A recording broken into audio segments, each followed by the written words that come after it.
சென்னை முகப்பெயரில் விசாரணைக்கு சென்ற ரோந்து காவலர் பாலாஜி என்பவர் மீது தாக்குதல் நடத்தப்பட்ட சம்பவத்தில் பாமக வழக்கறிஞர் கைது செய்யப்பட்டிருக்கிறார். கூடுதல் விவரங்களை செய்தியாளர் ரியாஸ் அகமது வழங்கிட கேட்கலாம். வணக்கம், விவரங்களை சொல்லலாம்.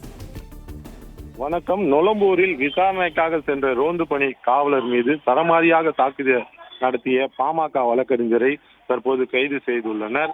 சென்னை நொளம்பூர் பகுதியில் உள்ள ஜெய் பாரத் அடுக்குமாடி குடியிருப்பில் காவல் கட்டுப்பாட்டு அறைக்கு வந்த தகவலை அடுத்து சம்பவ இடத்திற்கு சென்ற காவலர் பாலாஜி இது குறித்து விசாரித்ததில் குடியிருப்போர் நல சங்க நிர்வாகிகளுக்கும் பாலாஜிக்கும் இடையே வாக்குவாதம் முற்றிய நிலையில் காவலரான பாலாஜியை சரமாரியாக தாக்கியுள்ளனர்.